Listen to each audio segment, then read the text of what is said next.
Alright, what's happening everybody? I'm your man Akeem, and welcome to the Sports News Insider College Football Blog.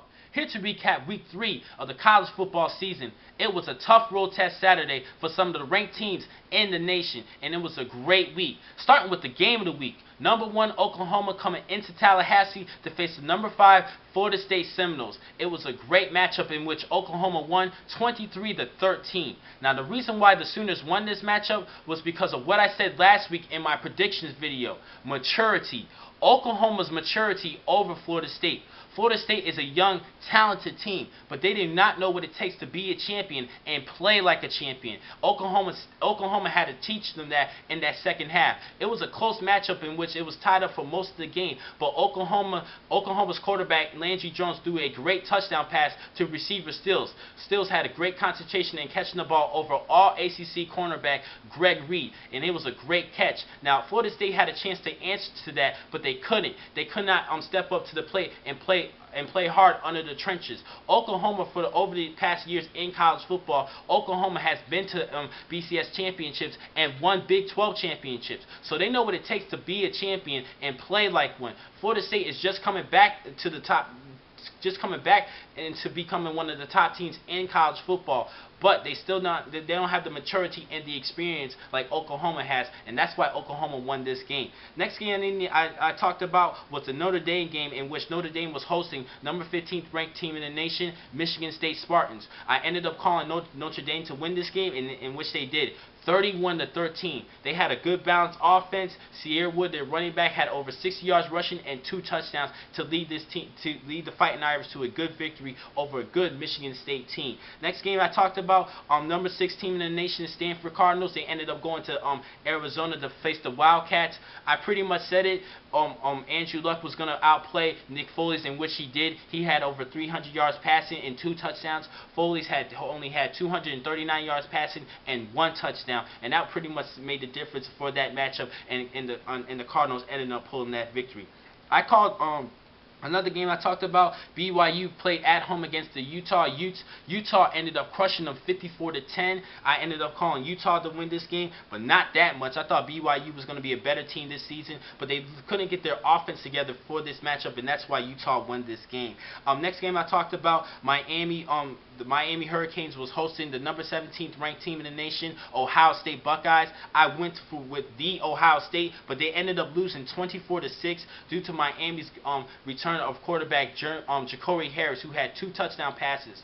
Plus, running back Lamar Miller. Remember this name. This guy, he was the workhorse for that offense. He didn't score any touchdowns, but he had over 175 yards rushing and leading the Hurricanes to a good victory. He's a good, speedy guy, and he's a fast guy at that. And in the first week in the game against Maryland, he had 1 touchdown in which he ran for 20 miles an hour. It reminded me so much of C.J. Spiller of Clemson, and everybody needs to keep an eye on Lamar Miller. It was a good victory for the Hurricanes in this one. Next game I talked about, Arizona State played at Illinois. This was an upset. Illinois ended up beating Arizona State 17-14. Now this was a turnover game. Turnovers on both sides of the field.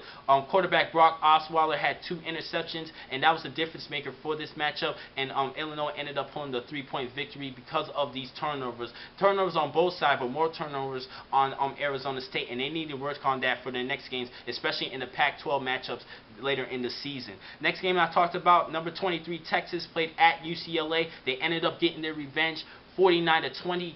Great victory. It looks like Case McCoy is going to be that starting quarterback for the Texas Longhorns, but we will see. Anything can happen, but he led this team to a good victory. Plus, it looks like they're getting their running game together. Running back Malcolm Brown and Fozzie Whitaker both rushed for a couple of touchdowns. Brown had over 80 yards rushing. Looks like they're getting their running game a little bit together. It's still not up to par like they used to be, but they are rebuilding and taking those baby steps closer to becoming one of the top rushing teams in the nation. They're not even close yet, but they can still build up, still have time to build up in that. Number 21 Auburn, they ended up coming into South Carolina to face the Clemson Tigers. I called this upset. Clemson did win 38-24 due to a good quarterback receiving tandem with quarterback Taj Boyd and Sammy Watkins. Sammy Watkins had 10 receptions for 155 yards. He had a big game. Boyd had over 350 yards passing, and Auburn was just, their luck was just running out anyway. That was the reason why I thought Clemson was going to win this game. Auburn had a couple of close victories over Utah State and Mississippi State, and I thought their luck was going to change for this one, and that's why I had to go with the Clemson Tigers, in which the Clemson Tigers did win this game. Next game I talked about, Pittsburgh played at Iowa. I called Pittsburgh to win this game, but Iowa ended up pulling off a good fourth quarter rally in which they were down 17 points, led by quarterback James Vandenberg, who had 390 yards passing and leading the Iowa Hawkeyes to a 31-27 point victory. That was a great game. A blowout game I need to talk about, Boise State over Toledo. Toledo gave Ohio State a run for their money last week, and I thought Toledo might give Boise State a little bit of trouble. But Boise State ended up crushing them. Kellen Moore had 5 touchdown passes in that game, and Boise State held Toledo to just 10 points. Toledo just couldn't get anything going on offense. Boise State ended up crushing them. LSU had a good victory over the Mississippi State Bulldogs. Great defensive display. I call LSU to win that game matchup. It was a great game. And one scary game, though.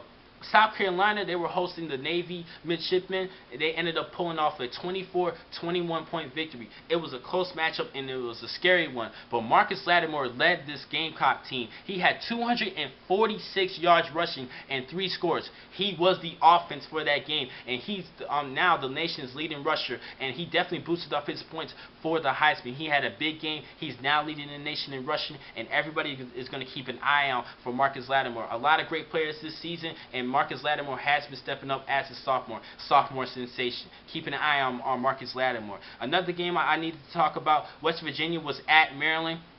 I called West Virginians win this game. They ended up pulling a close 37-31 point victory. It was a great game in which Maryland ended up coming back.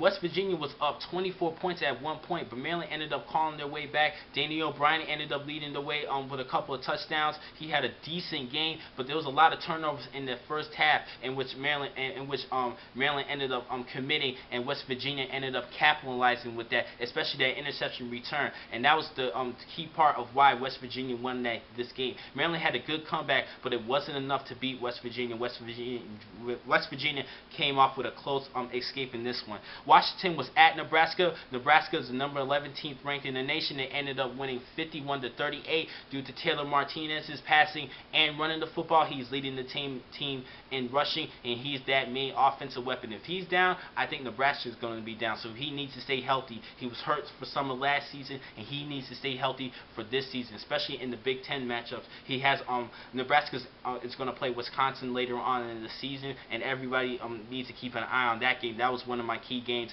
for the Big Ten this season. Definitely keep an eye on them. And also, Florida was hosting Tennessee at the Swamp. Tennessee ended up losing 23-33. Florida State, Chris Rainey had a big game, 100 yards receiving as well as 100 yards rushing. He's now like the Percy Harvin for the Florida Gators. Percy Harvin, he pretty much pulled those numbers a couple of times for the Florida Gators. It looks like Chris Rainey is that replacement, and he's that Percy Harvin type guy for the Florida Gators. And Florida has a couple of key matchups later on in the season, and I will keep you posted on that. Now, the next time I'm going to catch you guys is on Wednesday. I'm going to give you the Week 4 predictions and all my tips and my commentary for the Week 4 of the college football season, and I'll keep you posted on all the latest news in college football. Thank you for watching today's blog from Sports News Insider. I'm your man, Akeem McCall.